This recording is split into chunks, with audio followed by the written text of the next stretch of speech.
तीन संख्या एक दूसरे से इस प्रकार से अभाज्य संख्या है कि उनमें से पहली दो संख्याओं का गुणनफल 357 है। यानी पहली दो संख्याओं का, यानी मैंने तीन संख्या मान ली, यानी क्या तीन संख्या मानी, ए बी और सी तीन संख्या मानी। पहली संख्याओं का गुणनफल दो संख्याओं का गुणनफल हो जाएगा 357 और दूसरी बी और सी का क्या हो जाएगा 609।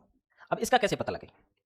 तो इस प्रकार का यदि क्वेश्चन आए कि पहले दो का और अंतिम दो का गुणनफल ये, पहले दो का गुणनफल ये, तो इस समय हम क्या निकालेंगे, दोनों गुणनफलों का एचसीएफ निकालेंगे। तो इसमें गुणनफलों का एचसीएफ आएगा कितना, बी आ रहा कि नहीं आ रहा, बी आ रहा कि नहीं आ रहा।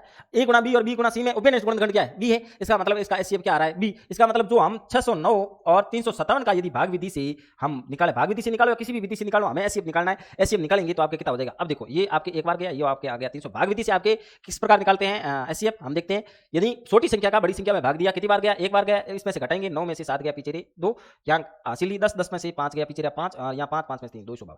ठीक है, अब 252 का वापस इसमें भाग देंगे, किसमें, 357। तो ये भी आपके एक बार गया, कितनी बार गया, 252 बार, घटाया 7 में से 2 गया, 5, 5 में से 0, ये 105। अब 105 का वापस किस में भाग देंगे, जो जिसका भाग दिया था 252 में, 252 में एक बार गया और 105 से ये एक बार नहीं दो बार गया और 105 से ये क्या हो जाएगा 210। पीछे ये घटाएंगे तो आपके कितना हो जाएगा 42 और यहाँ रहा 105। इसमें भी दो बार गया तो ये आपके कितना हो जाएगा 84।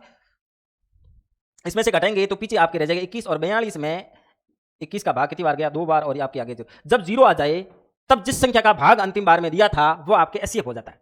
अंतिम संख्या में 21 का भाग दिया था तब हमारे आपके बी जो आया कितना आया 21। तो तीनों संख्या का योग ज्ञात कीजिए। अब देखो पहली दो संख्या 21 है, यानी 357 में हम 21 का भाग देंगे, 357 में हम 21 का भाग देंगे तब आप कितनी बार जाएगा, ये 21 का भाग एक बार गया, पीछे इसमें 14, 147, यानी आपके 147 में 21 का भाग 7 बार, यानी 17 बार गया। यानी दूसरी जो ए आई वो कितना आ गया 17।